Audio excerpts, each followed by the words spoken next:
அது ஒன்று. மற்றது இன்னும் ஒரு சின்ன தாழ்மையான வேண்டுகோள், இன்று முரளிக்கு எதிரான அழுத்தம் கொடுக்கக்கூடிய புலம்பெயர் தமிழர்கள் யாரும் முரளிதரன் நட்சத்திர அந்தஸ்து சாதனை நாட்டும் போது தமிழனாக பெருமிதம் கொள்ளவில்லை. அதை புறக்கணித்திருந்தார்கள் என்பதை நான் கூற இருக்கிறேன். அதுக்கு பின்னர் ஏன் நீங்கள் இதை கையில் எடுக்கிறீர்கள்? புறக்கணித்து விட்டீர்கள் தானே, விடுங்கள். நான் எப்போதும் சொல்வது அதான், அரசாங்கம் வேறு, நாடு வேறு. இதை நாங்கள் கூற வேண்டும்.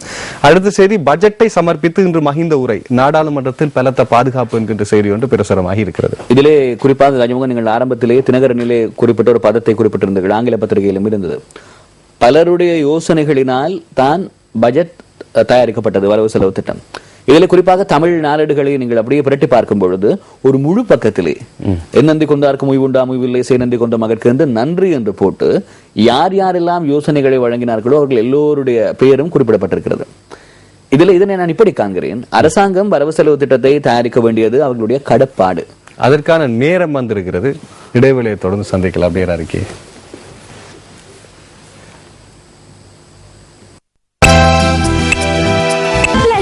The light and zippy scooter from Hero.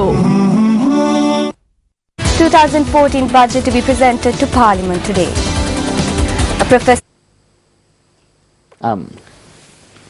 Headlines என்று சொல்லியிருக்கிறாங்க. சரிதான், நாங்க எங்கட பத்திரிகை தலைவர் தான் பார்க்கிறோம். சரியான நேரத்தில் அதை ப்ளே பண்ணிருக்கோம். எப்படி ப்ளே பண்ணீங்க பாத்தீங்களா? எங்களுக்கு என்ன நேரம் சரியா அமையுது இல்லை கஜமுகன். குறிப்பாக என்னென்றால் அரசாங்கம் அதனுடைய கடப்பாடு, அதனுடைய தார்மீக பொறுப்பு. ஆனால் ஏதேனும் ஒரு பிரச்சனை நடந்த பிறகு வரவு செலவு திட்டத்திலே அதனுடைய வரியை அதிகரித்திருக்கிறார்கள், சோகம் வரி என்று புகுத்திருக்கிறார்களா தெரியாது, புகுத்தியிருக்கிறார்கள் என்று குற்றச்சாட்டுகள் எழுப்பப்படும் பொழுது அரசாங்கம் இலகுவாக சொல்லிவிட முடியும் ஒரு நழுவல் போக்கிலே, இதனை நாங்கள் தனித்து நின்று தயாரிக்கவில்லை, பலர் தங்களுடைய பங்களிப்பினை வழங்கி இருக்கிறார்கள், புத்திமான்கள் இருக்கிறார்கள், வைத்தியர்கள் இருக்கிறார்கள், சேவை சார்ந்தவர்கள் இருக்கிறார்கள், தொழிற்சங்கங்கள் இருக்கிறது என்று சொல்லலாம். ஆகவே இந்த நன்றி போடுவது என்பது நல்ல விடயம், நன்றி சொல்வது எங்களுக்குள்ளே அரிதாகி வருகிறது, நல்ல விடயம். ஆனால் அதிலே ஒரு நழுவல் போக்கு இருக்கிறதா, கேள்வி இருக்கிறது. நீதியற்ற செயலையுடன் நிறுத்து, அமைச்சருக்கு எதிராக போராட்டம், வவுனியாவில் திரண்ட மக்கள் கோஷம். இந்த செய்தியை நான் பார்க்கும்போது நான் நினைக்கின்றேன், நமக்கு இன்னும் ஒரு மிகப்பெரிய கடமை ஒன்று வந்திருக்கிறது என்று. ஏனென்றால் ஒரு அரசியல் கரம், ஒரு மிக முக்கியமான சமூகத்தை ஒடுக்குவதற்கான இன்னும் ஒரு கைங்கரியம் இங்கே அரங்கேற்றப்படுகிறதா என்கின்ற ஒரு கேள்வி, சந்தேகம் வருகிறது. வவுனியாவிலே கந்தன் குளத்திலே இருக்கக்கூடிய மக்களுக்கு இந்திய வீடமைப்பு திட்டத்திலே அமைக்கப்பட்ட வீடுகளை அவர்களுக்கு கையளிப்பதிலே ஒரு அரசியல் கரம், இரும்பு கரம் நேரடியாக கூறலாம். ஏனென்றால் நாம் கூறவில்லை, பத்திரிகை சொல்கிறது, அது நமக்கு வாய்ப்பாக அமைந்து விட்டது. நமது வீடுகளை நமக்கு வழங்க அரசு அதிகாரிகளே அநீதியாக செயற்படுகிறது. ரிசார்ட் அமைச்சரே நீதியற்ற ஒரு செயலை உடன் நிறுத்தும் என்று தினக்குரல் பத்திரிகையிலே இப்படி தலைப்பு போடப்பட்டிருக்கிறது. ஆமா, இதிலே குறிப்பாக மக்கள் வவுனியா அரசாங்க அதிபரிடம் மகஜரை கையளித்திருக்கிறார்கள். அது மாத்திரமல்லாமல் இந்தியாவினுடைய உதவி தூதுவர் அவர்களுக்கும் சொல்லி இருக்கிறார்கள் இந்த விடயத்தை. மன்னிக்க வேண்டும், சுடரொளி பத்திரிகையிலே இந்த தலைப்பு போடப்பட்டிருக்கிறது, நான் தவறு விட்டேன். ஆமா, சுடரொளி. ஆம் கஜமுகன், அது அவருக்கும் மகஜரை கொடுத்திருக்கிறார்கள். வழமையான மகஜர்கள் போல இந்த மகஜரும் அது எந்த நோக்கத்திற்காக கொடுக்கப்பட்டதோ அந்த நோக்கத்தை நிறைவேற்றாத மகஜராக இருக்கக்கூடாது என்பது எங்களுடைய தாழ்மையான ஒரு வேண்டுகோளாகவும் ஒரு முக்கியமான ஒரு பதிவாகவும் இருக்கிறது. கடந்த கால பல விடயங்கள், இந்த மீள் குடியேற்றம் சம்பந்தமான விடயங்களிலே இந்த அமைச்சர்களுடைய பெயரும் அதிகமாக அடிபட்டது பத்திரிகைகளில். நீதியற்ற முறையிலான செயற்பாடுகள் கொண்ட பெயர்களிலே சில அமைச்சர்களுடைய பெயரிலே அமைச்சர் ரிசாத்தினுடைய பெயரும் அடிபட்டிருந்தது. செய்திகளாக வரக்கூடிய செய்திகளை தந்து கொண்டிருக்கின்றோம். அடுத்த செய்தி, தோட்டத்து உரிமையாளரும் மனைவியும் வெட்டி கொலை, காலியில் பயங்கரம் என்கின்ற செய்தி பிரசுரமாக இருக்கின்றது. இதுவரை நாங்கள் கணவன் மனைவி என்று தான் பார்த்தோம். இங்கே ஒரு தோட்ட உரிமையாளர் என்கின்ற விடயம், தேயிலை தோட்ட உரிமையாளர் லால் பிரியாந்த், அவரது பெயர் 50 வயதுடையவர். அனுஷதா பிரியாந்த, இவர் 44 வயதுடையவர். கடாசப்படும் ஜனநாயக உரிமைகள் என்கின்ற செய்தி சுடரொலியிலே பிரசுரமாக இருக்கிறது. அது ஒரு தமிழ் பதத்தை நல்ல தமிழ் பதம், அதிலே குறியீடு. அதனால் தமிழ் மக்கள் அச்சத்துடனேயே வாழ்ந்து வருகின்றார்கள். ஆனால் குற்றவாளிகள் தப்பிவிடுகின்றனர். அதற்கு போலீசாரும் உடந்தையாக உள்ளனர். வலி வடக்கு நடைபெற்ற முள்குடியேற்ற கோரி ஜனநாயக முறையில் மேற்கொள்ளப்பட்ட போராட்டத்தில் பங்கு பெறுவதற்கு சென்ற மக்களின் வாகனங்கள் மீது பல இடங்களிலும் தாக்குதல்கள் நடத்தப்பட்டன. ஆனால் இங்கே மொத்தமாக மக்கள் தான் போராட்டம், மக்களுக்கு தாக்குதல் செலுத்துவது மக்களாக இருக்க சந்தர்ப்பமே இல்லை. அவர்களும் மக்கள் தான். ஆனால் வேறொரு நிகழ்ச்சி நிலையினுடைய அடிப்படையிலே செயற்படுகிற பொழுது மக்கள் என்கிற பதத்துக்கு மாற்றீடாக இன்னொரு பதத்தை அவர்களுக்கு அரசியல், பின்னர் நாங்கள் என்ன போட வேண்டுமோ அதை நாங்கள் கோடிட்டு நிரப்பலாம்.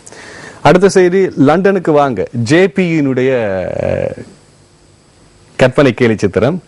முரளி, எங்களுக்கும் கிரிக்கெட் விளையாட தெரியும் இல்ல, என்கின்ற செய்தியை ஆமா, டேவிட் கமரன் சிபி விக்னேஸ்வரன் வடமாகாண முதலமைச்சருக்கு அழைப்பு விடுத்திருக்கிறார். லண்டனுக்கு வாங்கள் சாவகாசமாக நிதானமாக பேசலாம், வாங்க பழகலாம் என்று அதனை பிரதிபலித்துவதாக இந்த கார்ட்டூன் இருக்கிறது. கொஞ்சம் சுவாரஸ்யமான ஒரு கற்பனை.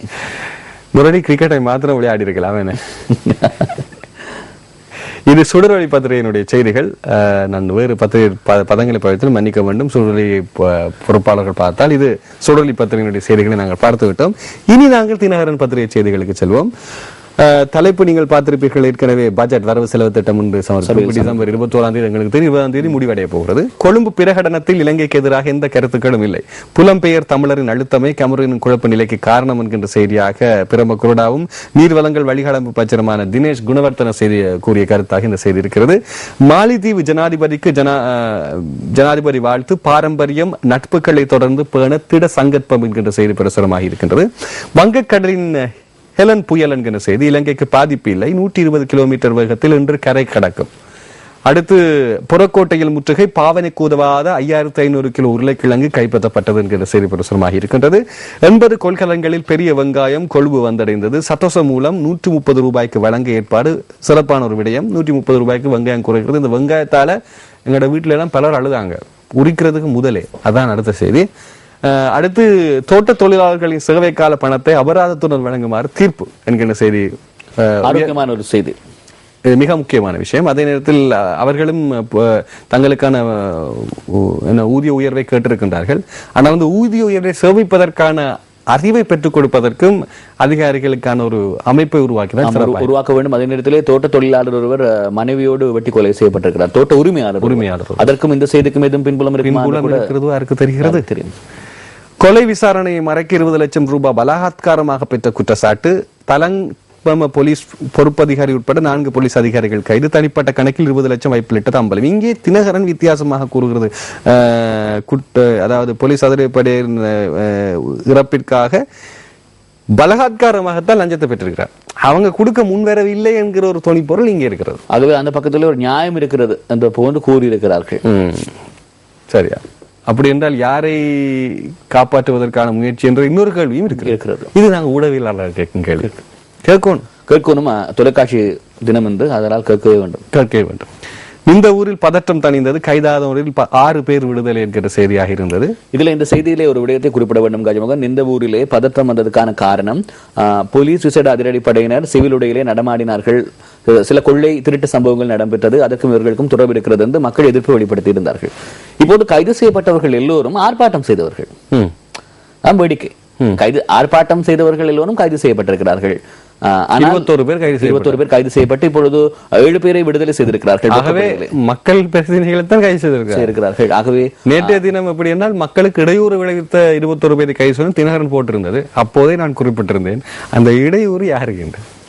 இதில் எனக்கு புரியவில்லை. இந்த செய்தி எதனை நோக்கி நகர்கிறது என்று பார்ப்போம். பொறுத்தது சபர்கமு பல்கலைக்கழக உபவேந்தருக்கு நீதிமன்றம் அழைப்பாணை. இது என்ன என்று பார்ப்போம். சபர்கமு பல்கலைக்கழக மாணவர்கள் 14 பேர் தங்களுக்கு மாணவர் நிலை நீக்கப்பட்டமைக்கு எதிர்ப்பு தெரிவித்து தாக்கல் செய்த 16 மனுக்களையும் விசாரித்து மேன்முறையீட்டு நீதிமன்ற நீதிபதி அனில் குணரத்ன இந்த அழைப்பாணை உத்தரவை பிறப்பித்திருக்கின்றார். டிசம்பர் 11ஆம் தேதி நீதிமன்றத்தில் ஆஜனமாக தெரிவித்திருக்கின்றார். பல்கலைக்கழகம் மிக முக்கியம். ஏற்கனவே பகுதி வரை சம்பந்தமாகவும் இந்த பல்கலைக்கழகம் பேசப்பட்ட பல்கலைக்கழகம். முழுமையாக மறைக்கும் தலைக்கவசம் தடை நீக்கம். அப்படி என்றால் இனி போடலாம். தற்காலிகமாக தடை நீக்கம் என்று சொல்லி இருக்கிறார்கள். ஏனென்றால் சில எனக்கு பெரிய ஒரு சந்தேகம் இருக்கு. சொல்லுங்கள். தலைக்கவசம் என்றது எதற்காக தயாரிக்கப்பட்டது? தலையினுடைய முகத்தினுடைய பாதுகாப்பிற்கு, சிரசு பகுதியினுடைய பாதுகாப்பு என்று சொல்லலாம். ஆகவே முகம் தெரியக்கூடிய தலையை மட்டும் மறைக்கக்கூடிய முகத்தில் அடிபட்டா ஒரு கேள்வி இருக்கு. இது யாராவது ஒரு சக்தி வாய்ந்த பிரமுகர்கள் இறக்கிய ஒரு விதத்தை மக்களிடம் புகுத்துவதற்கான ஒரு செயற்பாடு. இதிலே 2 காரணங்களை சொல்கிறார்கள் கஜமுகன். ஒரு காரணம் சொல்கிறார்கள், முகத்தை மூடி மறைக்கக்கூடிய தலைக்கவசத்தை தான் அணிய வேண்டும் என்று சொன்ன பிறகு முழுமையாக முகம் மூடப்பட்ட தலைக்கவசங்களினுடைய விலை அதிகரித்திருக்கிறதாம் சந்தையிலே. அதிகப்படியாக அதிகரித்திருக்கிறது. நினைத்து பார்க்க முடியாத வகையில் இது ஒரு காரணமாக சொல்கிறார்கள். இன்னும் ஒன்று, முழுமையான தலைக்கவசத்தை போடுகிற பொழுது கண்களில் சரியாக தெரிவதில்லையாம் வந்து இன்னும் ஒரு காரணத்தை முன்வைக்கிறார்கள். கடந்த காலங்களிலே தன்னியக்க இயந்திரங்கள், ATM-களில் நடந்த திருட்டு சம்பவங்களிலே ஹெல்மெட் அணிந்த மர்ம நபர்கள் தான் அந்த கைங்கரியங்களை புரிந்திருக்கிறார்கள். ஆகவே இது புறக்காரணிகள் தானே. உண்மையில் பாதுகாப்பு தானே, பாதுகாப்பு முக்கியம். அப்படி இருக்கும்போது இன்னும் பல வரலாம். முகத்தை முழுமையாக மூடிய விதத்திலே மத அனுஷ்டானங்கள் செய்பவர்களும் இருப்பார்கள். அப்படின்னா இது வெவ்வேறான விடயங்களுக்கும் கொண்டு செல்லலாம். இது என்னுடைய தனிப்பட்ட கருத்து. உங்களுடைய பதிவு கஜமுகன் அதிலே ஒரு நியாயம் இருக்கிறது, அதிலே ஒரு உண்மைத்தன்மை இருக்கிறது. மರದ ஆள் அடையாளம் தற்காலத்துக்கு சாதாரணமாக அதற்கு ஏற்றிய அணியாமல் பணம் எடுக்க வேண்டும் என்ற ஒரு சட்டத்தை கொண்டு வரலாம். அவன் சட்டம் இப்பொழுதும் இருக்கிறது. ஆகவே பல கேள்விகள் இருக்கிறது. அதே நேரம் ஆளடையாளம் என்பது இப்போது நீங்கள் பார்த்திருக்கலாம், ஜனநாயக நாடு, சுதந்திரமான நாடு, நடமாடக்கூடிய வகையில் இருக்கிற என்ற இன்னும் ஒரு விடயமும் வருகிறது.